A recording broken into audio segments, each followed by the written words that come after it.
ఓం హరి గురు బ్రహ్మ గురుర్విష్ణు గురుదేవో మహేశ్వర గురు సాక్షాత్ పరం బ్రహ్మ తస్మై శ్రీ గురవే నమః. జ్ఞానానందమయం దేవం నిర్మలస్ఫటికాకృతిం ఆధారం సర్వ విద్యానాం హయగ్రీవముపాస్మహే. వరదింద వికాసముందర సాంస్మృతిందీవర లోచనాభిరామాం అరవింద సమాన సుందరాస్యాం అరవిందాసన సుందరీ ఉపాసే. శారదా శారదాంభోజ వదనా వదనాంబుజే సర్వదా సర్వదా అస్మాకం సన్నిధిం క్రియాత్. శుక్లాం బ్రహ్మ విచారసార పరమాం గాద్యాం జగద్వ్యాపినీం వీణా పుస్తకధారిణీ అభయదాం జాడ్యాంధకారాపహాం హస్తే స్ఫాటికమాలికాం విదధతీం పద్మాసనే సంస్థితాం వందే తాం పరమేశ్వరీం బుద్ధిప్రదాం శారదాం శారదాం భోజవదనా వదనాంబుజే సర్వదా సర్వదా అస్మాకం సన్నిధిం క్రియాతు. శ్రీమాత్రే నమః. పరబ్రహ్మణే నమః. సామవేదాంతర్గత ఛాందోగ్యోపనిషత్తు అధ్యయనం చేస్తున్నాము. ఇందులో పంచమాధ్యాయంలో ఉన్నటువంటి మొట్టమొదటి ఖండం ప్రాణదేవత ఉపాసన. ప్రాణదేవత ఉపాసనను అధ్యయనం. ఈ ప్రాణదేవత ఉపాసన అనేటువంటిది ప్రత్యేకంగా మనకు బ్రహ్మసూత్ర భాష్యంలో కూడా ఒక ఘట్టంగా ఉంది. ఇది బ్రహ్మసూత్ర భాష్యం పుస్తకం ఉంటే దానిలో 277 సూత్రం, దానిలో 277 సూత్రం అనమాట. అనగా పేజీ నంబరు దీనిలో 321, 320 పేజీ నెంబరు 320. ఆ 320 తీస్తే అక్కడ ప్రత్యేకమైనటువంటి ఒక ఘట్టం కూడా ఉంది దీనికి, ఈ ప్రాణదేవత ఉపాసన గురించి అనమాట. ఇది దీనిలో చెప్పినట్టు ఒక సూత్రం కూడా వస్తుంది అన్నమాట దీనిలో. అది ఇవాళ కూడా మనకి వస్తుంది. విశేషం దీనిలో మనం తెలుసుకుందాం అనమాట. ఈ ప్రాణదేవత అనేటువంటిది ఇది అనమాట. ఈ ప్రాణదేవత అనేటువంటిది ఏమిటంటే, మనకి ఇంద్రియాలు ఉన్నాయి. ఈ ఇంద్రియాలకి అధిష్టాన దేవత ఎవరంటే ప్రాణదేవత. ఇంద్రియాలకి అధిష్టాన దేవత.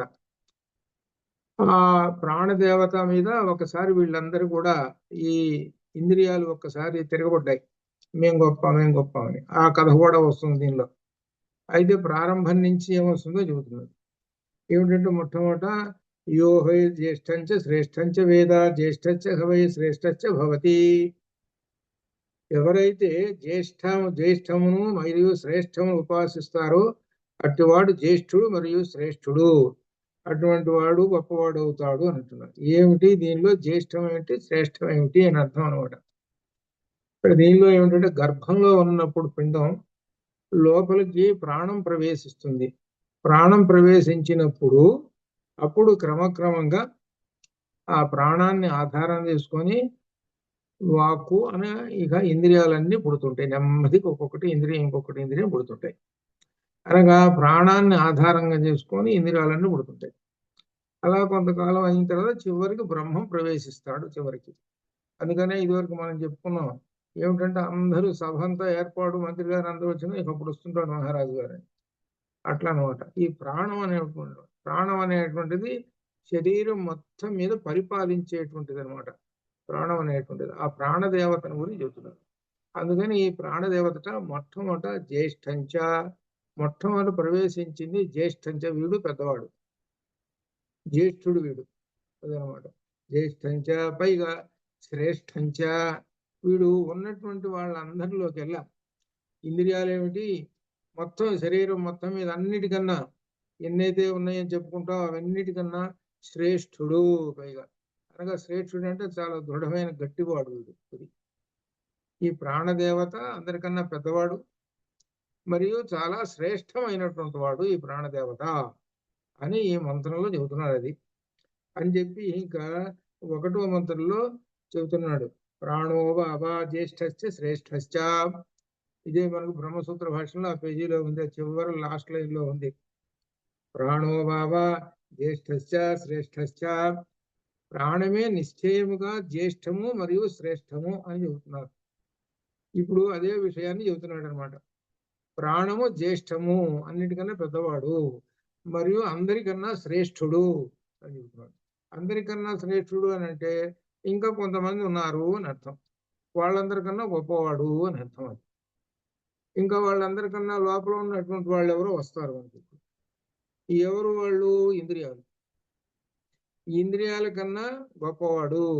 ఇంకా చెప్పాలంటే శరీరంలో ఉన్న ఎన్ని భాగాలైతే ఉన్నా అన్ని భాగాల కన్నా శ్రేష్ఠుడు, అంతటి గొప్పవాడు. ఎవరు? ఈ ప్రాణ, ప్రాణం అనేటువంటి వాడు.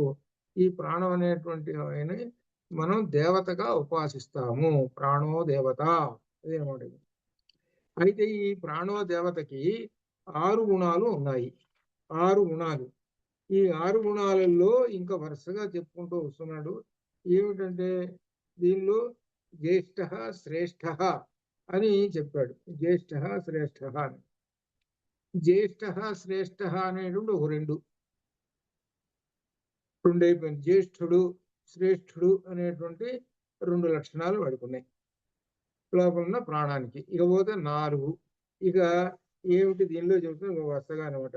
యోగవై వశిష్టం వేద వశిష్టోహవ స్వానాం భవతి. వశిష్ఠ అంటే శ్రేష్ఠుడు అని అర్థం అనమాట. ఇది గట్టివాడు అని అర్థం. సహజంగా వశిష్ఠుడు అంటే వశిష్ఠ మహర్షి అనేటువంటి దానిలోకి రాదు. వశిష్ఠ అంటే వరిష్ఠ అనేటువంటి దానిలో గొప్పవాడు అనేటువంటి అర్థంలో వస్తుంది అన్నమాట, శ్రేష్ఠుడు అని. ఎవరైతే వశిష్ఠమో తెలియనో అట్టివాడు తన వారిలో వశిష్ఠుడు. అనగా ఈ ప్రాణదేవత అనేటువంటి వాడు వశిష్ఠుడు, చాలా శ్రేష్ఠుడు అని తెలుసుకోండి అని చెబుతూ ఇక చెబుతున్నాడు. ఏమిటనమాట, మొట్టమొదటిది 2 గుణాలు చెప్పేశాం. ఇక 3వ గుణానికి వస్తున్నాడు. ఏమిటంటే వాగ్వావ వశిష్ఠ. తర్వాత శ్రేష్టమైంది ఏమిటి? మొట్టమొదట ప్రాణో దేవత అని చెప్పేసాడు, అయిపోయింది అన్నిటికన్నా. తర్వాత ఇంపార్టెన్స్ ఎవరికి ఇస్తున్నాడు అని అంటే వాగ్వావ వశిష్ఠ. వాక్యే వశిష్టము, వాక్యే శ్రేష్టమైనటువంటిది. ఇవన్నీ కూడా ఎవరిని ఆధారంగా చేసుకొని? ప్రాణాన్ని ఆధారంగానే చేసుకొని ఉంటున్నాయి. వాగ్వావ వశిష్ఠ, వాక్యే వశిష్టము అని చెప్పారు. ఇది ఎన్నోది అనమాట, వాక్కు 3వది. ఇక ఆ తర్వాత ఇంకా చెబుతున్నారు అనమాట. అంటే ఎవడైతే యోగ వై ప్రతిష్టాం వేదాహ తిష్టతి అస్మింశ్చ లోకే అముష్మిశ్చ. ఎవడైతే ప్రతిష్టను ఉపాసించునో అట్టివాడు ఈ లోకమునందు పరలోకమునందు కూడా ప్రతిష్టను పొందును. ఎవరైతే ప్రతిష్టను ఉపాసించినట్టు ఈ లోకమునందు మరియు పరలోకమునందు కూడా ప్రతిష్టను పొందుతూ ఉంటుంటాడు. ఈ వాక్కు వలన ప్రతిష్టను పొందటము అని. ప్రతిష్ఠం అనేటువంటిది 4వది. ఇది ప్రతిష్ఠం అనేటువంటిది 4వది. 4వది ఏమిటి? 4వది చెబుతున్నాడు. ఇది వాక్ అయిపోయింది, 4వది చెబుతున్నాడు అనమాట. 4వది ఏంటంటే చక్షు. అది చక్షు 4వది. 4వది చక్షు. మొదటిది ఏమిటి? కన్ను.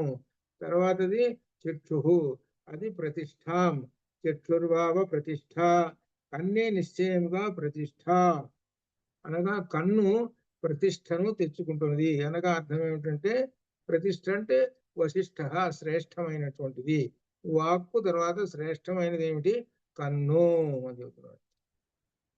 ఇప్పుడు జాగ్రత్తగా మనం అర్థం చేసుకుంటుంటే వాక్కు తర్వాతనే కన్ను. వాక్ అనేటువంటి వాడి కళ్ళు లేవు అనుకోండి, వాడికి వాక్కు ఉంది, నాయనా బాబు దారి చెప్పండి, అన్నం పెట్టండి అంటాడు.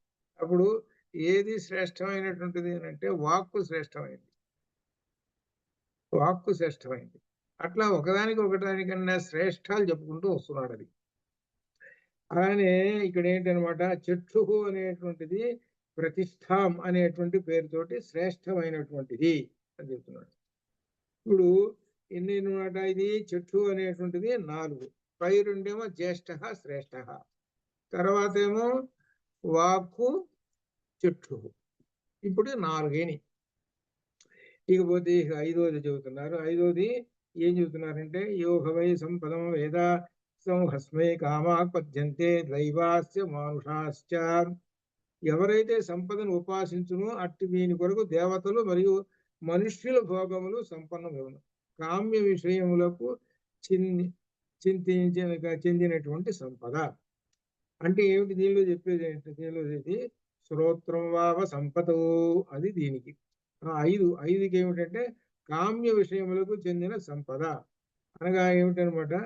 ఏమిటంటే సంపదలు వేద సంహయస్మై కామాహ పద్యంతే దైవాశ్చ మానుషాశ్చ. మనుష్యులు భోగములు సుసంపన్నములగును. ఏమిటి దీనికి చెప్పేటువంటిది? కామ్య విషయాలకు సంబంధించినటువంటిది. ఏమిటి దీనిలో అనమాట? శ్రోత్రం వావ సంపతు, వినికిడియే నిశ్చయముగా సంపద. వినికిడియే నిశ్చయముగా సంపద అని చెబుతున్నాడు. వినికిడి అంటే వినటం అనేటువంటి నిశ్చయముగా సంపద. ఇది దీనిలో ఇక వరుసగా దీనిలో ఒక్కసారి దీనిలో రిఫరెన్స్ దీనిలోకి వస్తున్నాం. ఒక్కసారి దీనిలో వచ్చేటువంటిది మంత్రం 1. యోహై జ్యేష్ఠంచ శ్రేష్టంచ కామం 6 గుణాలు. దీనిలో సంపద కామ్య విషయముల సంపదన విషయాలకు చెందిన సంపద ఉండటం, ఇది ప్రతిష్ట అందరికీ. ఇది అందరికీ నివాసంగా ఉండటం. ఈ 6 గుణాలు ఉన్న హిరణ్య గర్భుడు ఆయతనత్వం. తర్వాత ఆయతనత్వం ఎక్కడ వస్తుందనంటే తర్వాత మంత్రంలో వస్తుంది అనమాట. ఇప్పుడు దీనిలో వరుసగా చెప్పుకుంటూ వద్దాం. 6 గుణాలు ఒకసారి దీనిలో జ్యేష్ఠం మొట్టమొదటిది, శ్రేష్టం తర్వాతది, తర్వాత వచ్చేది ప్రతిష్ట అనేటువంటిది వస్తుంది. ప్రతిష్ట అనేటువంటిది ఏమో వాక్కు. ప్రతిష్ట అనేది ఏమో వాక్కు. తర్వాత వచ్చేటువంటిది ఏంటంటే వాక్కు తర్వాత వచ్చేటువంటి చక్షుహు వస్తుంది. చక్షుహు తర్వాత ఇంకా వరుసగా చక్షుహు వస్తుంది. ఆ చక్షుహు తర్వాత వచ్చేటువంటిది శ్రోత్రం అనేటువంటిది వినికిడికి సంబంధించినటువంటిది.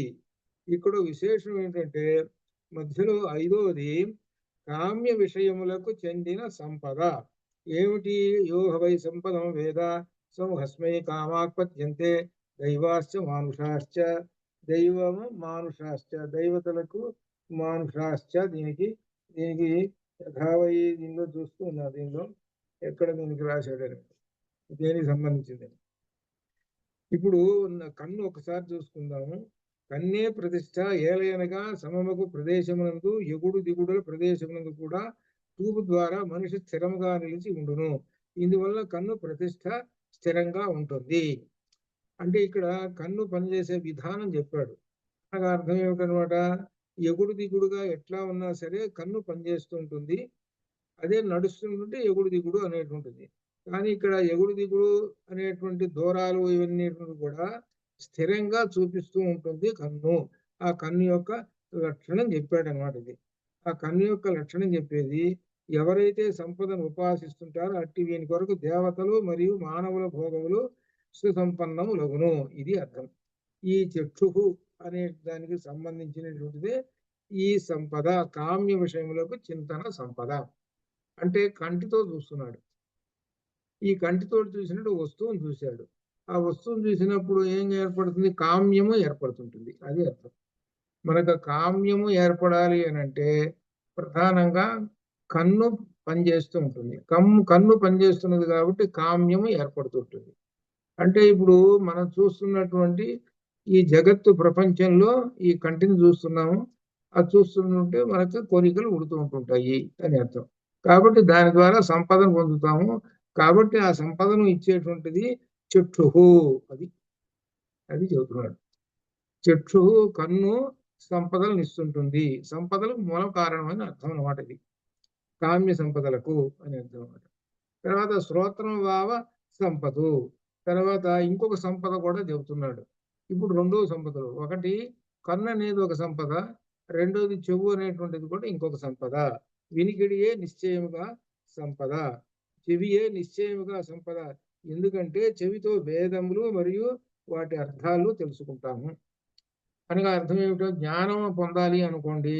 జ్ఞానం పొందాలి అని అంటే జ్ఞాన సంపద చెవు ఉండాలి.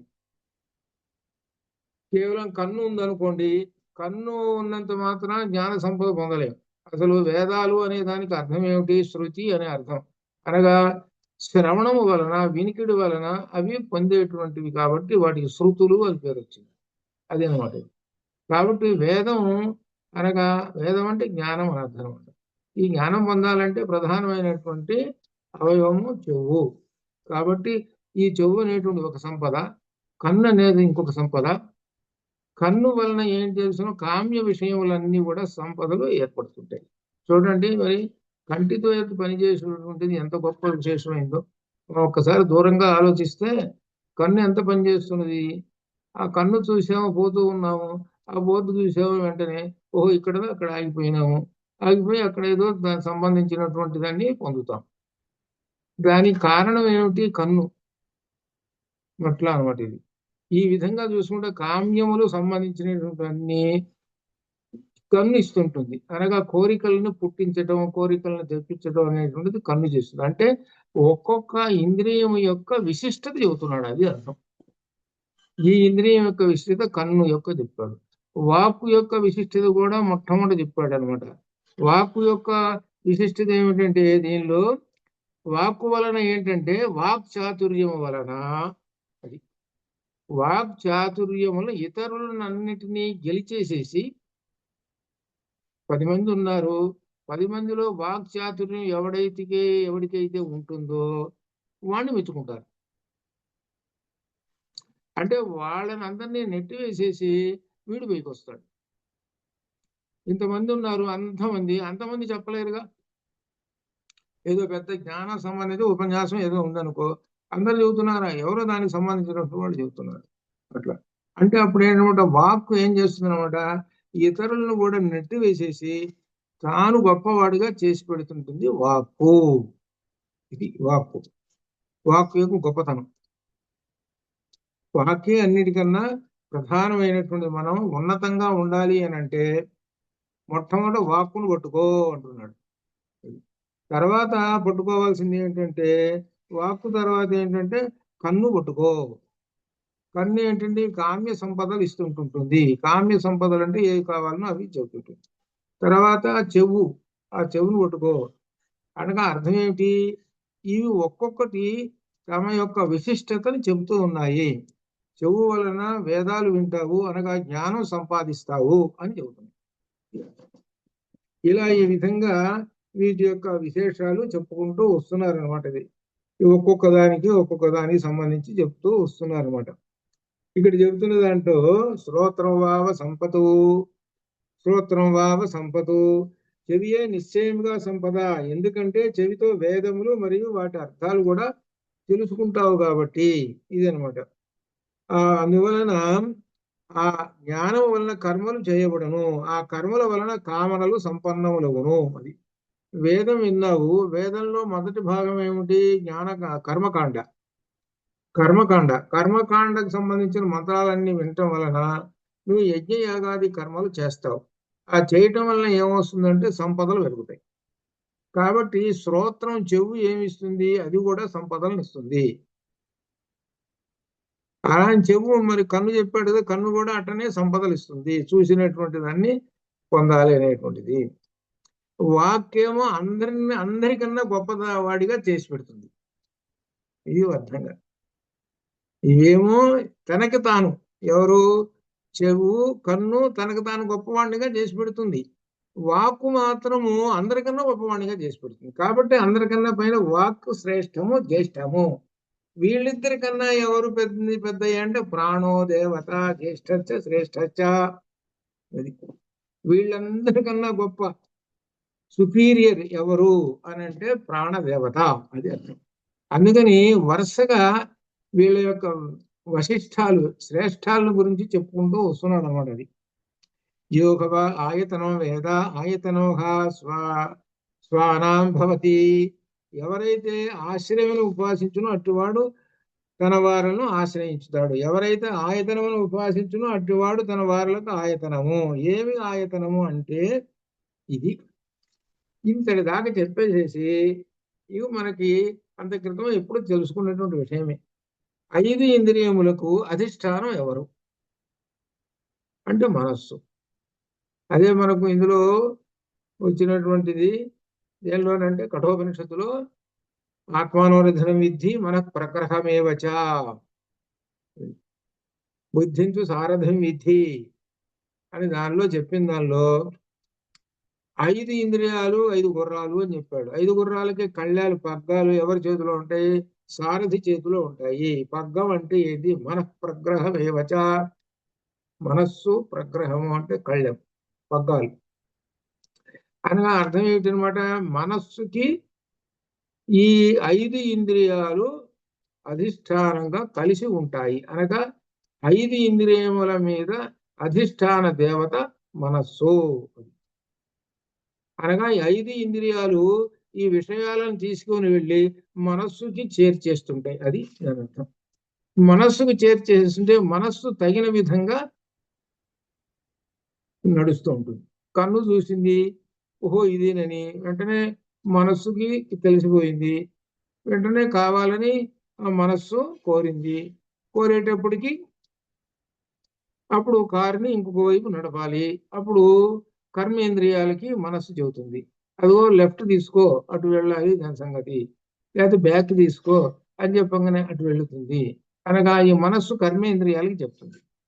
కర్మేంద్రియాలకి ఇక్కడ అక్కడ తీసుకెళ్తుంది. అక్కడ వెళ్ళిన తర్వాత దాని దగ్గర చూసి ఆ సంపదని, కన్ను చూసింది కదా, చూసింది ఆ వస్తువుని, సంపదని, ఆ వస్తువుని అంటే సంపదని పొందుతూ ఉంటుంది. దీనికి మూలం ఏమిటి? ఈ కంటికి మూలం ఏమిటి అంటే మనస్సు. అది అర్థం. ఈ మనస్సు ఏం చేస్తుంటుంది అనమాట? ఇలా పని చేయిస్తూ ఉంటుంటుంది అనమాట. ఇవన్నీ ఏమిటి? పనిముట్లు. ఏవి? 5 ఇంద్రియాలు పనిముట్లు ఇవి. ఇవి ఎంతసేపటికి ఏంటంటే అంతవరకు విషయం మాత్రం చూపించడం, అంతేగాని క్రియ మాత్రం నీ దగ్గర నుంచే ఆర్డర్ రావాలి. ఆర్డర్ క్రియ వచ్చేటప్పుడు క్రియ ఎవరికి ఇస్తుంది? చివరికి కర్మేంద్రియాలకు ఇస్తుంది ఆర్డర్. కర్మేంద్రియాలకు ఆర్డర్ ఇస్తుంది. అది మనస్సు చివరికి అంటే ఏంటంటే ఆర్డర్ ఏమో అక్కడ ఇస్తుంది వాళ్ళకి, ఇంద్రియాల దగ్గర నుంచి ఏమో తీసుకునేసరికి వెంటనే ఇవి ఈ కర్మేంద్రియాలు ఉన్నాయి కదా, కాళ్ళు చేతులు ఇవన్నీ కూడా అట్లా వస్తుంటుంది. ఈ విధంగా జరుగుతూ ఉంటుంది అని చెప్పటం. కాబట్టి అన్నిటికన్నా అసలు ఎవరండి హెడ్? జ్యేష్ఠశ్చ శ్రేష్ఠశ్చ అంటే ప్రాణో దేవత. అసలు హెడ్ అక్కడ ఉంది. వీళ్ళందరూ కూడా ఒకరి కింద ఒకరు అంటే అర్థం కూడా కలెక్టర్ కింద జాయింట్ కలెక్టరు, ఆ కింద కింద అట్లా చివరికి గుమాస్తా వస్తాడు. అంతేగా? మొత్తం ఇదంతా ఉన్న తర్వాత ఆఫీసు. ఏమండి ఆఫీస్ పేరు ఏంటండి? కలెక్టర్ ఆఫీస్ అండి. అంతేగాని గుమాస్తా ఆఫీస్ అని ఎవడన్నా చెబుతాడా? ఎవరన్నారు కదా మరి దానికి. మరి దానిలో మరి గుమాస్తా దగ్గర నుంచి కలెక్టర్ దాకా ఉంటారు కదా, అందరూ వర్క్ చేసేవాళ్లే కదా. కలెక్టర్ చేసేటువంటి వరకు గుమాస్తా చేయడుగా. కలెక్టర్ ఏంటంటే గ్రీనింగ్ తోటి ఒక గీత అట్లా అంటాడు, అంతే అయిపోతుంది. అలా అనేటప్పుడు దాని అర్థం ఏంటి? ఆ పవర్ ఎక్కడ ఉంటుంది? మొత్తం గుమాస్తా దాకా వెళ్ళిపోతుంది ఆ పవర్. అట్లనే మనకి ప్రాణదేవత యొక్క విశేషం అదే దీంట్లో చెబుతున్నాడు. అదే అనమాట. ఇట్లా సరే, ఈ విధంగా మనస్సే నిశ్చయము అని చెప్పుకుంటున్నారు అనమాట. అది చెప్పుకున్న తర్వాత ఇంకా 6వ మంత్రంలో అతః ప్రాణ అహం శ్రేయసి యూదిరే అహం శ్రేయాన్ అస్మాం శ్రేయాన్ అస్మీతి. ఇక వీళ్ళు కొట్టుకుంటూ మొదలు పెట్టారండి. ఏమిటంటే ప్రాణదేవత దగ్గర వాక్కు నేను శ్రేష్టము అనండి, తర్వాత కన్ను నేను శ్రేష్టము, చెవు నేను శ్రేష్టము అని ఒకళ్ళకొకళ్ళు ఏం చేస్తుంది? నీకంటే నేను శ్రేష్టం, నీకంటే నేను శ్రేష్టం. చివరికి మనస్సు కూడా మీ అందరికన్నా నేను శ్రేష్టం, నేను లేకపోతే అసలు మీరేముందో అన్నట్టున్నది శ్రేష్టం ఇది మనస్సు. ఇట్లా ఈ విధంగా వీళ్ళు తిరగబడుతున్నారు, ఒకళ్ళ మీదకి ఒకళ్ళు తిరగబడుతున్నారు, ఒకళ్ళ మీదకి ఒకళ్ళు. నేను గొప్ప, నేను గొప్ప, అహం శ్రేయసి, అహం శ్రేయసి, అహం శ్రేయసి, అహం నేను, శ్రేయసి గొప్ప, శ్రేయసి గొప్ప అని ఈ విధంగా ఈ ఇంద్రియాలు ఉన్నాయి, ఒకటి పడుతున్నాయి. అదే విషయం చెబుతున్నాడు. చెబుతూ 7వ మంత్రంలో దేహ ప్రాణాః ప్రజాపతిం పితరే పితరం పితరమేత్యో ఊచుః కృతమేచ భగవన్ పితరం ఏత్యో ఏతి ఊచుః భగవన్. అక్కడ విడదీసుకోవటం. కొంచెం సంధి ఒకటి ఉండదు అనమాట. ఇతరం ఏతి ఊచు భగవన్, అది కోనస కోనః కోనః శ్రేష్ఠ ఇది తాన్ కో వాచ యస్మిన్ వా ఉత్క్రాంతే శరీరం పాపిష్టితరమివ దృశ్యేత సవ శ్రేష్ఠ ఇది. వీళ్ళందరూ కలిసి ఒకసారి ప్రజాపతి దగ్గరికి పోయినట్ట. ప్రజాపతి అంటే బ్రహ్మదేవుడు. అనగా ప్రజాపతి అంటే బ్రహ్మదేవుడు అంటే ఇక మనకు కథ మొదలు పెడుతున్నాడు. ఈ కథ మొదలు పెడుతున్నాడు ఎవరు అంటే ఈ ప్రాణదేవతే ప్రజాపతి. ప్రాణో దేవత, ప్రాణో బ్రహ్మ ఆయన దగ్గర పోతున్నారు. ఏం జరిగింది నేర్చుకుంటున్నారు. అక్కడికి వెళితే ప్రజాపతి దగ్గరికి వెళ్ళి, అయ్యా ప్రజాపతి గారు, మాలో గొప్ప ఎవరు అని అంటున్నారు.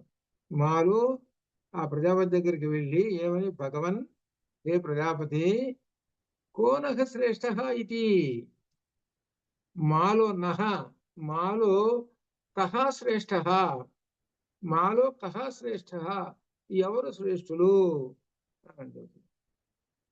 చెప్పండి, మీరు పెద్దవాళ్ళు కాబట్టి మీరు చెప్పండి అని అడిగేటప్పటికి ఆ ప్రజాపతి చెప్పాడు సమాధానం.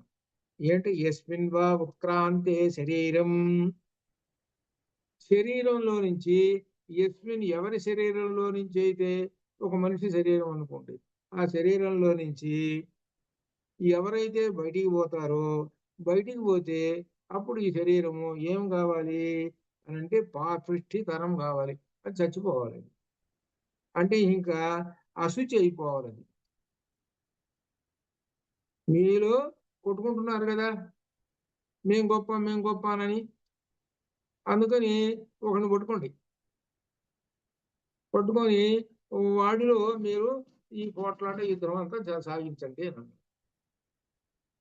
ఏమిటో ఎవరైతే బయటికి పోయినారో, బయటికి పోగానే వాడి శరీరం ఏమో కావాలి, చచ్చిపోవాలి, అశుచి అయిపోవాలి. అశుచి పోవాలంటే శవం అయిపోవాలి. అది చెప్పారు. అని చెప్తే సరే ఆ పని చేస్తామండి అని అన్నారు. కాబట్టి మాలో ఎవరు గొప్పరో మేము తేల్చుకుంటాము అని వాళ్ళు మొదలుపెట్టారు. ఈ మొదలుపెట్టి వరుసగా ఇక మొదలుపెట్టారు. ఏమిటంటే మొట్టమొదట ఈ విధంగా వాక్కు మొదలుపెట్టింది. వాక్కు సహ వాక్కు ఉత్తు చక్రామ, వాక్ ఏం చేసింది, ఉత్తు చక్రామ, ఉత్తు అంటే పైకి, చక్రామ వెళ్ళాను. వాడి శరీరంలో నుంచి ఈ పైకి వెళ్ళిపోయింది. ఇది ఈ వాక్కు వెళ్ళిపోయింది. సా సంవత్సరం ప్రోష్య, ఎంతకాలం వెళ్ళిపోయింది బట్టి, సంవత్సర కాలం పాటు ఇది వీడి శరీరంలోంచి బయటికి వెళ్ళిపోయింది. ప్రేష్య పరేతి వాచ, బయటికి వెళ్ళి తిరిగి మళ్ళీ వచ్చి నేను లేకుండా ఎట్లు జీవించగలిగాడు వీడు అని ప్రశ్న వేసుకుంది. నేను పోయిన తర్వాత ఏం కావాలి, వీడు చచ్చిపోవాలి కదా, కానీ వీడు చచ్చిపోవాలా వీడు అంటే అర్థం ఏమిటి, వాక్కు లేదండి వాడికి. అంటే మోగవాడు, మనం కనపడుతూనే ఉన్నాయిగా.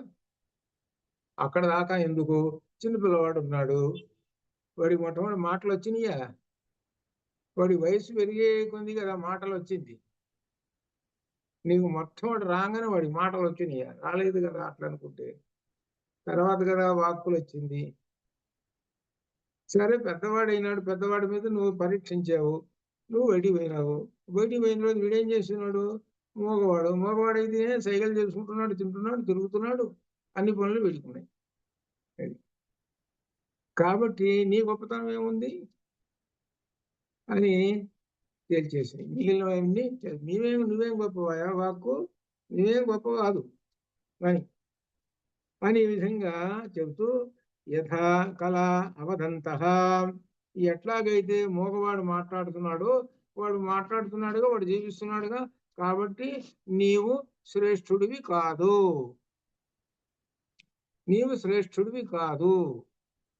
అని తేల్చేసి అనేటప్పటికీ ఇంకా వాగింద్రియం ఏం చేసింది, సరే ఎందుకు ఓడిపోయినానని వాడి శరీరంలో ప్రవేశించేసింది. వాడు యథావిధిగా ఇప్పుడు సంవత్సరం అయిపోయింది, వీడు మాట్లాడుతున్నాడు. అయిపోయిన తర్వాత మరి మిగిలిన తర్వాత ఉన్నాయిగా, మరి అవి ఊరుకుంటాయా, మా పరాక్రమం చూడండి అంటుంటాయి కదా. మా పరాక్రమం చూడండి అంటుంటాయి. తర్వాత కన్ను వస్తున్నది.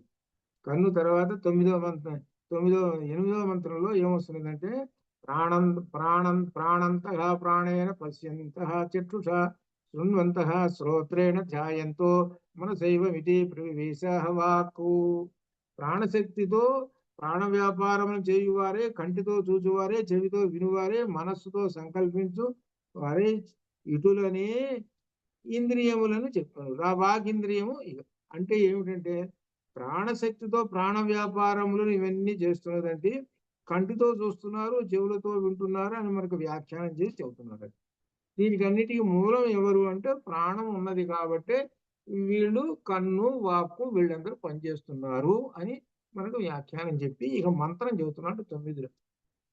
9లో ఏం మంత్రం చెబుతున్నాడంటే చక్షుహు చక్షుహు ఉత్తు చక్రామ అక్కడ వరకు తీసుకోండి. చక్షుహు ఉత్తు చక్రామ. చక్షుహు కన్ను, ఉత్తు పైకి, చక్రామ వెళ్ళెను. చక్షుహు ఉత్తు చక్రామ తత్సంవత్సరం ప్రోష్య ఒక సంవత్సరం పాటు అది బయట ఉన్నది. వరేతి ఉవాచ కథం అశక్తతరే మజ్జీవితుమితి యథా అంధాః అపశ్యంతః ప్రాణంతః ప్రాణేన వదంతో వాచ అశృణ్వంతో శ్రోత్రేణ ధ్యాయంతో మనసైవమితి ప్రవివేశః చక్షుః. కన్ను ఒక సంవత్సరం బయటికి వెళ్ళిపోయింది. బయటికి వెళ్ళిన తర్వాత వీడు గుడివాడు, అంధః వీడు. ఈ గుడివాడు అయిపోయినాడు కదా, మరి ఎట్లా అంటే గుడ్డివాళ్ళు అనేక మంది ఉన్నారండి. గుడ్డివాళ్ళు అనేక మంది ఉన్నటువంటి వాళ్ళని జీవిస్తున్నారు కదా, తింటున్నారు, తిరుగుతున్నారు. కాకపోతే వాడికి ఎక్కడన్నా తెలియకపోతే ఎవడో ఒకడు సహాయం చేస్తున్నాడు. గుడ్డి వాళ్ళు కూడా రాజ్యాన్ని పరిపాలించారు కదా. ధృతరాష్ట్రుడు ఎవరు? గుడివాడు కదా. మరి రాజ్యం పరిపాలించాడు కదా. మరి నువ్వేం గొప్పతనమయ్యా? నీ కంటే గొప్పతనం ఏమిటి? నువ్వేమో శ్రేష్ఠ, జ్యేష్ఠ, శ్రేష్ఠ, వరిష్ఠ అంటున్నావు కాదు. నువ్వు ఏం కాదనేటప్పటికి ఇంకా కన్ను మళ్ళీ లోపలికి ప్రవేశించింది. ఇప్పుడు వరుసగా ఓడిపోతున్నారు. వాక్కు ఓడిపోయింది, కన్ను ఓడిపోయింది. ఇక చెవు ఉంది. కన్నందుట్లో కామ్య సంపదలన్నింటినీ ఇస్తుంటుంది కదా. ఆ కోరికలు ఈ కోరికలు అన్ని చూపించి అన్ని చూపిస్తుంటుంది. అన్ని చూపించి అదుగో అదుగో అదుగో అదుగో అరటి పండ్లు అంటే అర్థం ఏంటి? అరటి పండ్లు కొను, అదో మామిడి పండ్లు కొను. ఈ కన్ను ఏంటంటే చూపిస్తుంటుంది. అంటే అర్థం చూడండి, అవి కొను అన్ని చూపిస్తుంటుంది. ఈ మనసు ఏం చేస్తుంటుంది? సరే చెయ్యి హ్యాండ్కి చెబుతుంది అనమాట. కరం అంటే చెయ్యి అంటే ఏంటి? కర్మేంద్రియాలంటే వాక్కు, పాణి, పాదములు. పాణికి ఏం చెబుతుంది అనమాట? ఈ మనస్సు జేబులో చేయబెట్టు చూపించింది కాదు, కన్ను చూపించింది కదా అది కావాలని. వెంటనే మనస్సు ఏం చేస్తుంది? చేతికి పని చెబుతుంది, జేబులో చేయబెట్టు, డబ్బులు తీ బయటికి. డబ్బులు తీసిన తర్వాత కాళ్ళకు పని చెబుతుంది, నడువు అక్కడ దాకా.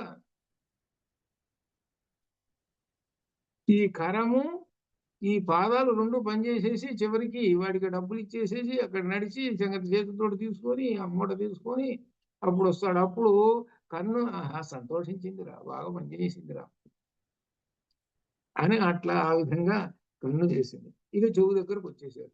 ఈ చెవు దగ్గరకు వచ్చేసేటప్పటికి ఈ చెవు సంగతి ఇట్లనే అలానే కంటి మీదగానే శ్రోత్రం హో ఉచ్చక్రామ. శ్రోత్రం చెవు కూడా పైకి ఒక సంవత్సరం వెళ్ళిపోయింది. ఉచ్చక్రామ తత్ సంవత్సరం ప్రోష్య పర్వేతి ఉవాచ కథం అశక్తతరే మజ్జీవితుమితి యథా బధిరా. బధిరా అంటే చెవిటివాడు, బధిరుడు. చెవు లేదు, వాడు వినపట్టలేదు. వినపట్టలేదంటే అర్థం చెవిటివాడు. ఎంత చెప్పినా ఏమి అందుకని చెవిటివా అని ముందు శంఖం మోదినట్లు చెబుతుంటారు. చెవు ఉంది పేరుకి మాత్రం, కానీ పనిచేయదు. వీడేం చేశాడు? ఈ చెవుగాడు బయటికి వెళ్ళిపోయినాడు సంవత్సరం. నేను ఉంటే కదా, నేను ఉండబట్టి వీడు వేదాలు వింటున్నాడు, జ్ఞానం వస్తున్నది, ఎవరన్నా చెప్పిన మాట చేస్తున్నాడు, కారు నడుపుతున్నా చెవు పనిచేస్తున్నది, ఆ సౌండ్స్ అవన్నీ వింటూ ఇవన్నీ ఉన్నది కాబట్టి నేను ఉన్నాను కాబట్టి అసలు వీడి యొక్క జీవితం సాగుతున్నది. లేకపోతే అసలు జీవితం ఎట్లా సాగుతుందో అసలు నేను లేకపోతే. చెవు పనిచేయటం లేదు, వాడు ఎవడన్నా ఏదన్నా అన్నాడు వీడు వినకుండా కూర్చుంటాడు. లేకపోతే ఏదైనా చెప్పాడు ఆ పని చేయని వినపడలేదు. నేను లేకపోతే నేను ఉన్నాను కాబట్టి సరిపోతుంది, కానీ వీడి జీవితం నేను లేకపోతే అసలు వీడు అసలు బతుకుతాడా? అసలు వీడు వీడు ఎవరు చెవుగాడు అంటాడు. కాబట్టి చూసుకో వీడిని ఏం చేస్తాను ఇప్పుడు నేను వడిపోతున్నా, వీడు ఎట్ట బతుకుతాడో చూస్తాను అని చెవుగాడు వీడు సంవత్సరం పాటు వీడి అంటే ఏంటి, వీడి చెవు వినపట్టలేదు, బధిరుడు అయినాడు. అన్ని చెవిటివాడు అయిపోయినాడు. అయితే వీడి చెవిటివాడు అయిపోయినాడు కదా, కన్ను పనిచేస్తున్నది కదా, వాక్కు పనిచేస్తున్నది కదా. పని చేయింది ఏదయ్యానంటే చెవు ఒకటే పనిచేయట్లేదు. ఏం శుభ్రంగా కన్ను పనిచేస్తున్నది, వాక్కు పనిచేస్తున్నది, ఏం పర్వాలేదు. చెవు పనిచేయట్లేదు, కాగితం మీద రాస్తాడు, వచ్చి నష్టం ఏంది? ఇట్లా అనమాట. ఇలా ఈ విధంగా ఆ ఆ చెవు పెట్టి పోయేటప్పటికి వీడేం చేశాడు, పోతే పోయిందిలే అనుకున్నాడు, శుభ్రంగా వీడి పనులు వీడు చేసుకుంటూనే ఉన్నాడు. ఇది ఈ విధంగా. ఆయన తర్వాత ఇక అంటుంది, మనస్సు అంటుంది, ఒరే నేను అసలు ఉండబట్టే కదరా మీరు ఎంత పని చేస్తున్నది, ఇంద్రియాలారా. నేను చెబుతుంటే పనులు చేస్తున్నారు, అసలు హెడ్ నేను కదా. నేను లేకపోతే అసలు మీరు ఉంటారా? అసలు మీరు ఉండరు. అసలు మీరే కాదండి, వీడి శరీరమే ఉండదండి. నా మీదనే ఆధారపడి ఉన్నాడు వీడు, ఈ శరీరం. కాబట్టి చూసుకుని నా ప్రతాపం చూపిస్తాను అంటున్నాడు. ఎవరు? మనహ.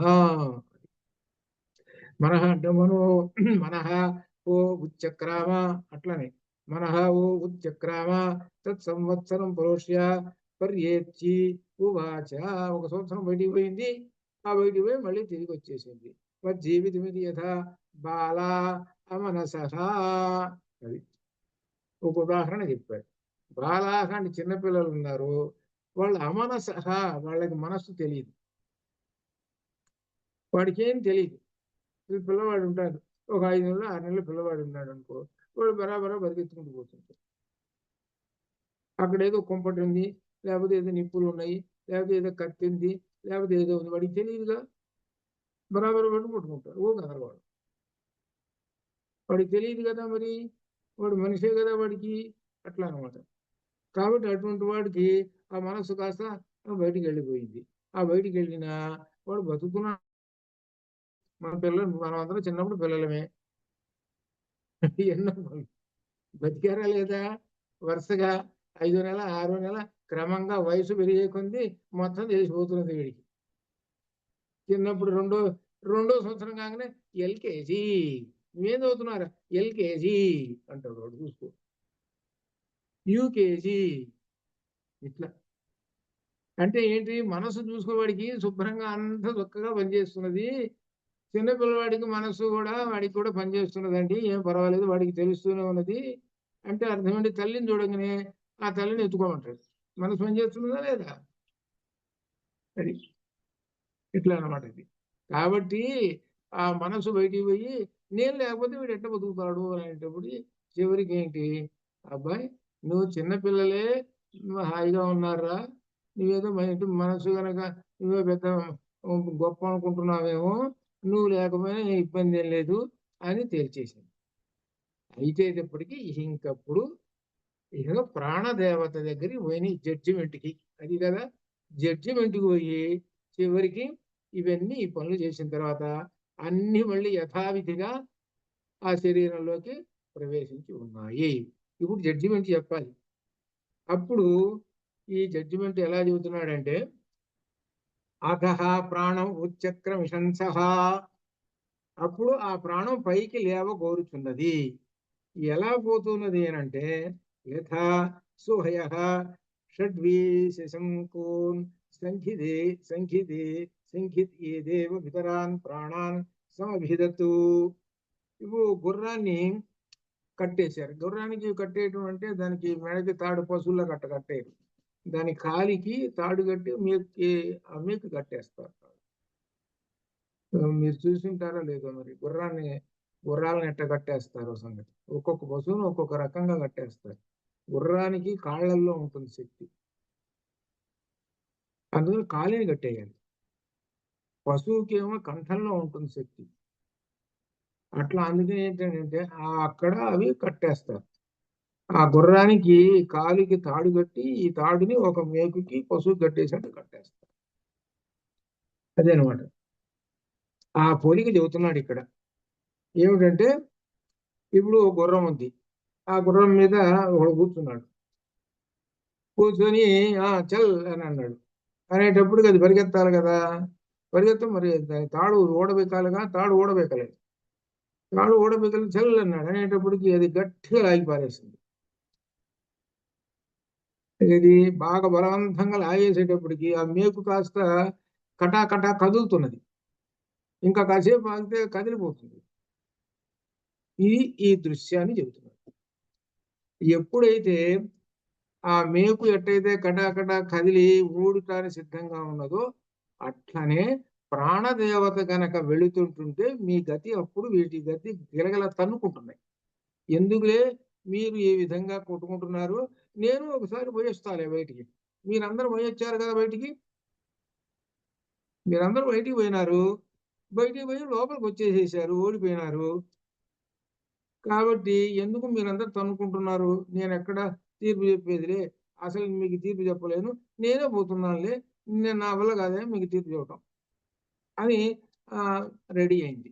రెడీ అయి పైకి నెమ్మదిగా ఒక్క క్షణం అట్ట పైకి లాగేటప్పటికి గుర్రం ఏ విధంగా అయితే ఆ కట్టేసిన తాడును లాగేటప్పటికి ఆ మేకు గడగడ గడగడ కదిలి లూజై బయటకు వచ్చేసినట్టుగానే 5 ఇంద్రియాలు తన్నుకుంటున్నాయి, గడగడ గడగడ తన్నుకుంటున్నాయి. వెంటనే నమస్కారం పెట్టి, అయ్యా ప్రాణదేవత, మేము చచ్చిపోతున్నాం, మేము మాత్రం పోవాకు, నువ్వు వెళ్ళిపోయినావు అంటే మేము చచ్చిపోతాం. కాబట్టి శ్రేష్ఠ జ్యేష్ఠ వరిష్ఠ ఎవరుంటే మా అందరికన్నా హే ప్రాణదేవత నీవే అని తేల్చేసుకుంది. ఇక్కడ ఇక్కడ ఒకసారి ఎంతమందికి మీ స్మరణకు వస్తుందో చూద్దాం. ఏమిటంటే మొట్టమొదటి ఏమిటి, నేను లేకపోతే ఏమిటని, అదే అంటే నేను గొప్ప నేను గొప్ప అని.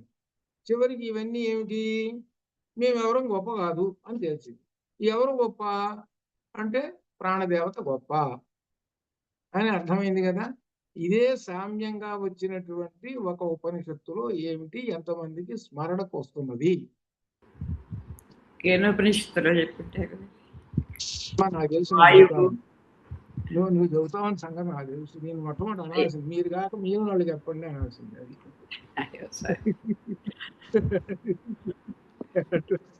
అంటే అంత క్రితం మీకు అనుభవం ఉంది కాబట్టి వెంటనే చెప్పావు. ఎందుకంటే ఆ సామ్యంతో వస్తుంది. మీరు కనిపెట్టారు కదా, కేనోపనిషత్తులో వీళ్ళందరూ కనుక్కుంటున్నారు, నేనేం గొప్ప నేను గొప్ప, అగ్నిదేవుడు ఈ విధంగా, వాయుదేవుడు నేను గొప్ప నేను గొప్ప అని. చివరి గడ్డి పరకని కదల్చండి, ఎవరి చేత కాలేకపోతే. అంటే ఏంటి, అందరికన్నా ఎవరంటే అమ్మవారు ఉన్నది, ఆ పరబ్రహ్మరా చేసేది అంటారండి. అట్లనే ఇక్కడ కూడా మీరందరూ అనుకుంటున్నారంటున్నా, ఏమిటంటే అసలు ఆ ప్రాణదేవత ఉన్నదిరా, ఉంటేనే ఈ శరీరం, ఈ ప్రాణదేవత లేకపోతే ఈ శరీరమే లేదు. అదేమాట, అది దీనిలో ఈ ప్రాణదేవత యొక్క గొప్ప విశేషం అనేటువంటి ప్రాణాధికారి కదండి, సమన్వయ ప్రాణాధికారం. అందుకని మన ఉపనిషత్తుల్లో చాలా విశేషాలు కనబడుతుంటాయి. అక్కడక్కడ జాగ్రత్తగా మీరు గమనిస్తుంటుంటే ఒక ఉపదేశం, సమాజానికి ఇచ్చేటువంటి ఉపదేశాలు కూడా కనబడుతుంటాయి. ఒక సమాజానికి ఇచ్చే ఉపదేశాలు కూడా కనబడుతుంటాయి. అది దీనిలో కూడా తెలుసుకోవాల్సినటువంటి విశేషం. అది ఒకటి. రెండోది ఏంటంటే అహంకారం పనికిరాదు. అహంకారం దీనిలో ఏంటి కనపడుతుంది, అహంకారం పెరిగింది వీటికి, ఈ ఇంద్రియాలకి అహంకారం పెరిగింది. నేను లేకపోతే ఎట్లా, నేను లేకపోతే ఎట్లా. చివరికి ఏమైంది? అహంకారం కాస్త గర్వం కాస్త ఖర్వం అయిపోయింది. అందుకని ఇది మనం ఏంటి దీన్ని బట్టి ఏమని తెలుసుకోవాలంటే మనకు ఒక ఉపదేశం కూడా వస్తున్నది అని అర్థం. మరి నిజంగా అట్లానే ఆ మంత్రం అలా మనకు పోలికతోటి చెప్పాడు, తెలుసుకోండి అని. నిజంగా అది కన్ను బయటికి పోతుందా, నిజంగా అయిపోతుందా, ఇదంతా లేదు కదా వాస్తవానికి. ఇది ఇట్లా ఈ కథని ఇట్లా అల్లి ఈ విధంగా చెప్పి అహంకారం అనేది పనికిరాదు అని మనకు వీటి ద్వారా మనకి చెప్పినట్టుంది. అట్లనే మనకున్న ఇంద్రియాల్లో కూడా మనం ఏమన్నా కన్ను గొప్పదా, చెవు గొప్పదా, అది గొప్పదా, ఇది గొప్పదా అనేటువంటి భావాలు పనికిరావు. అన్నీ మనకు ఈ శరీరానికి భగవంతుడు ఏర్పాటు చేసి నడుచుకోవయ్యా ఈ జగత్తులో 5 ఇంద్రియములు 5 కర్మేంద్రియాల ద్వారా ఈ జగత్తులో నువ్వు ధర్మ మార్గంలో నువ్వు నడుచుకోవయ్యా అని అనటానికి మనకు వస్తువులు పనిముట్లు ఇచ్చాడు. వాటిని ఉపయోగించుకో, నడుచుకో అని ఇచ్చాడు. వాటిని సద్వినియోగం చేసుకో. సద్వినియోగం చేసుకుంటే మంచి దారిలో పోతాం. అది ఇందులో ఉన్నటువంటి.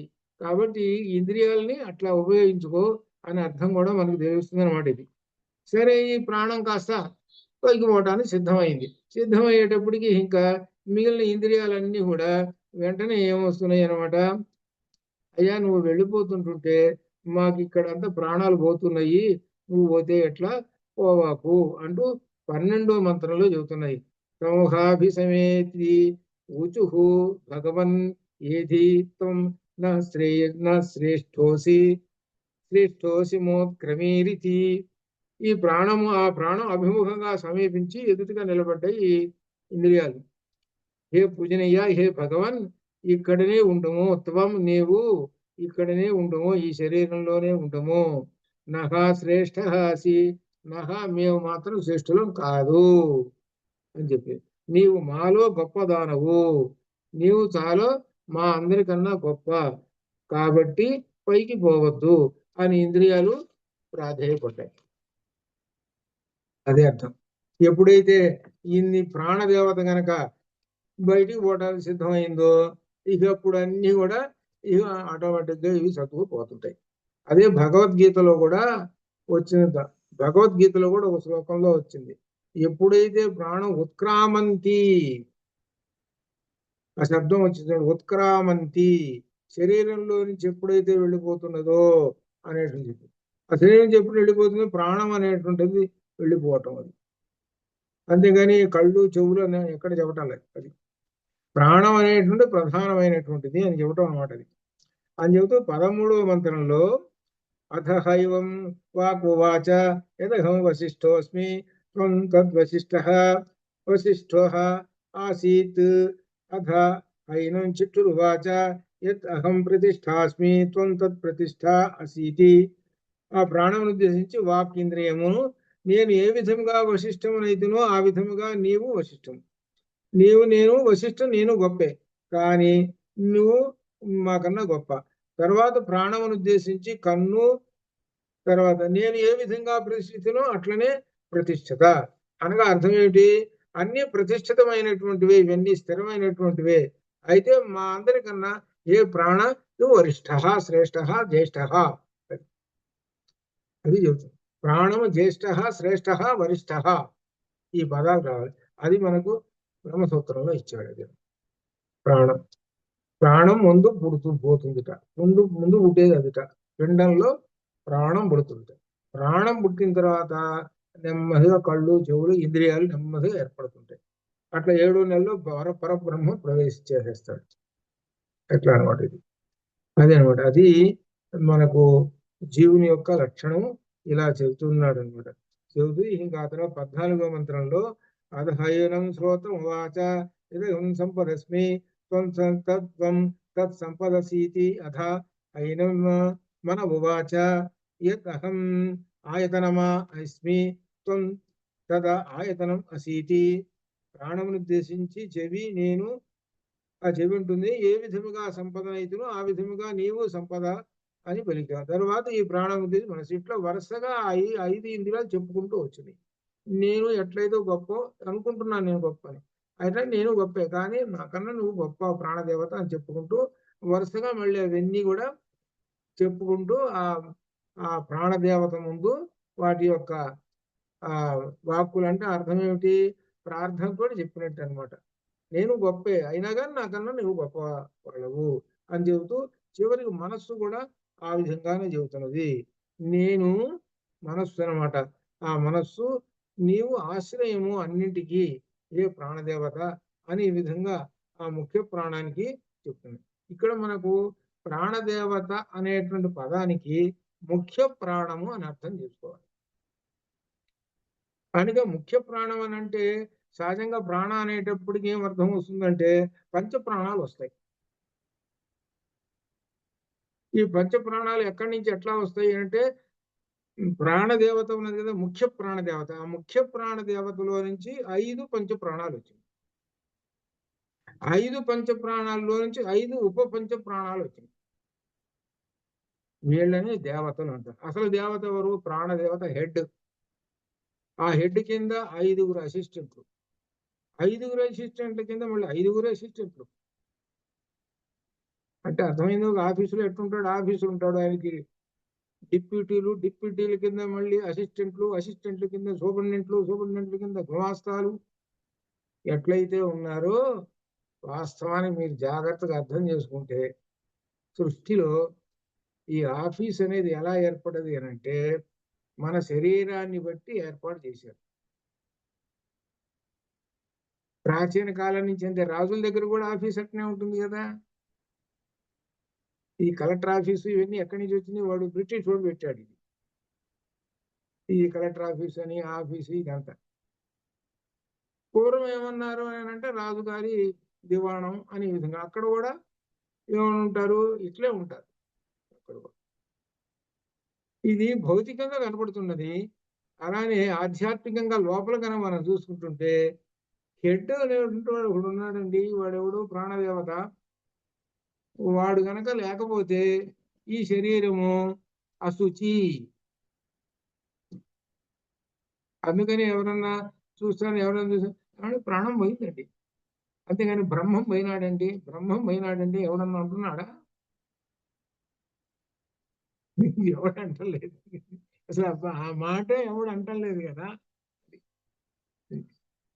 అట్లా అనమాట. అదే విషయం మనకు ఇందులో బృహదారణ్యకోపనిషత్తులో వరుసగా చెప్పుకుంటూ వచ్చాడు. దేవతలు ఎంతమంది, దేవతలు ఎంతమంది, దేవతలు ఎంతమంది అని చెప్పుకుంటూ వచ్చేటప్పటికి చివరి దేవత 1.5 అన్నాడు. అరేమిటండి, ఏదో విచిత్రంగా ఉందే. 1 అంటే సరిపోతుంది కదా, 1.5 ఏమిటి? అత్యర్థం అక్కడ ఉపయోగించాడు అన్నమాట. ఏమిటంటే 1 పరబ్రహ్మము, అరేమో ప్రాణదేవత. ఈ 1కి అర కనెక్ట్ అయి ఉంటుంది. ఇప్పుడు అరటిపండు ఉంది అనుకోండి, అరటిపండుకి పైన తొక్క ఉండాలిగా, తొక్క లేకపోతే ఎట్లా? తొక్క లేకుండా ఎట్లా వస్తుంది అరటిపండు? అట్లా అనమాట. అనగా 2 జాయింట్ అయ్యే ఉంటుంది.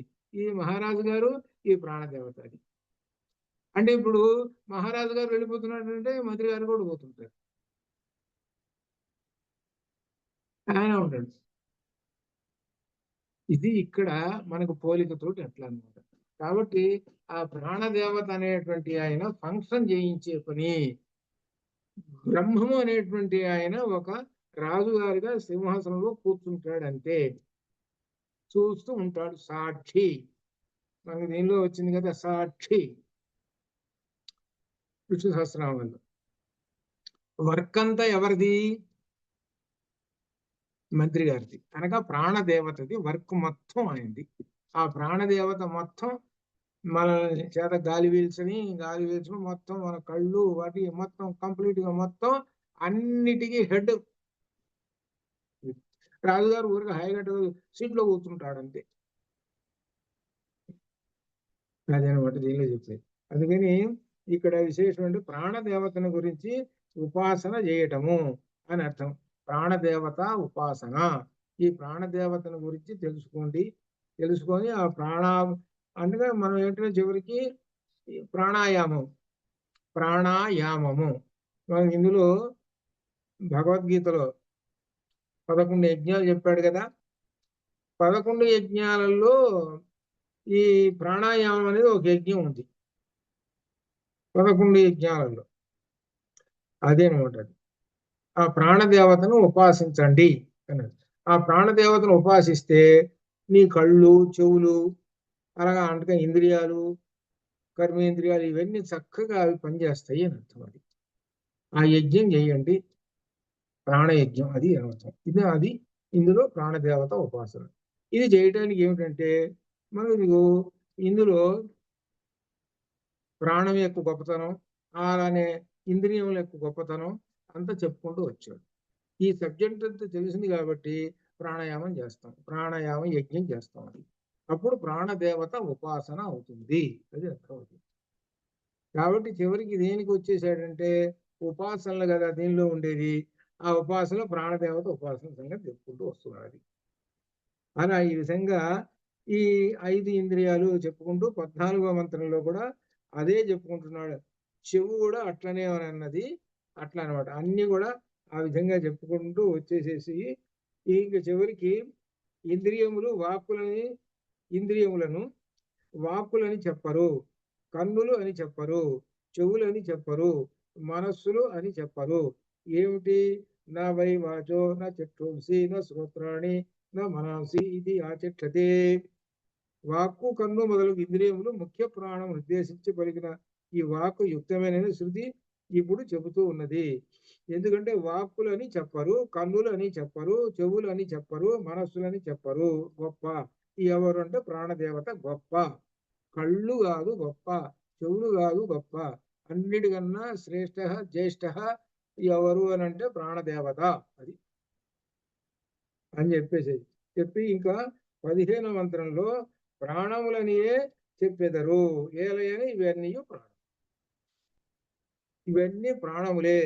ప్రాణ ఇది వా ఆచక్షతే ప్రాణో హి ఏవ ఏతాని సర్వాణి భవతి. ప్రాణములనియే చెప్పెదరు. ఏలయన ప్రాణశక్తియే వాక్కు. ఈ ఇంద్రియాలు ఉన్నాయి అనుకోండి, ఇంద్రియాలు సహజంగా ప్రాణాలనే అంటారు కానీ నిజంగా ఏంటి ప్రాణశక్తి ఉంది కాబట్టి దానిలో ప్రాణశక్తి ఉంది కాబట్టి అవి పనిచేస్తుంటాయి. ప్రాణశక్తి ఉంది కాబట్టి పనిచేస్తుంటాయి. అసలు ప్రాణదేవత అనేటువంటి ఆయన ఉన్నాడు అనగా అర్థం ఏమిటి?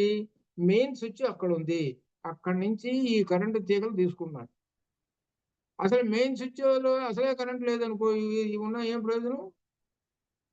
అది కాబట్టి శక్తి పవర్ ఎక్కడి నుంచి తెచ్చుకున్నావు అని అంటే ప్రాణదేవత దగ్గర నుంచి. కన్ను అంటుంది ప్రాణదేవత దగ్గర శక్తి తెచ్చుకున్నాను. చెవు నువ్వు ప్రాణదేవత దగ్గర నుంచి తెచ్చుకున్నాను. వాక్కు నేను అక్కడి నుంచి తెచ్చుకున్నాను. కాబట్టి నాలో ప్రాణశక్తి ఉన్నది, నాలో ప్రాణశక్తి ఉన్నది, నాలో ప్రాణశక్తి ఉన్నది. అది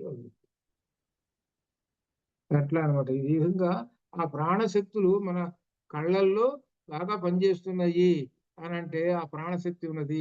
చెవు బాగా పనిచేస్తున్నది అని అంటే ఆ ప్రాణశక్తి, ప్రాణదేవత యొక్క శక్తి ఉన్నది అని ఇక్కడ దీనిలో చెబుతున్నారు. కాబట్టి మన ఇంద్రియములలో ప్రాణశక్తి ఉన్నది అని చెబుతున్నారు. అందుకనే ప్రాణాయామం చేస్తే ఆ ప్రాణదేవత యొక్క శక్తి ఇంకా మరింత బలపడుతుంది అనేటువంటి భావన ఈ విధంగా మనం తెలుసుకొని ఆ తర్వాత ఇంకా కొంచెం విశేషణలకు దూరంగా వెళుతున్నాడు. ఆహారము అనేటువంటి దానికి వెళుతున్నది అనమాట. ఏది? ద్వితీయ ఖండములో నా కొరకు ఏది ఆహారం కాగలదు అని ఆ ప్రాణదేవత అడిగినది. అక్కడి నుంచి ఆహారము దాని గురించి ఏమిటి విశేషాలు మనం రేపు ఎటువంటి మనం అధ్యయనం చేద్దాం. అంతవరకు శుభోభయాత్తు. ఓం పూర్ణమదః పూర్ణమిదం పూర్ణాత్ పూర్ణముదచ్యతే పూర్ణస్య పూర్ణమాదాయ పూర్ణమేవావశిష్యతే. అస్తో మా సద్గమయ మా జ్యోతిర్గమయ మృత్యోర్మా అమృతంగమయ. ఓం శాంతి శాంతి. శుభం భూయాత్.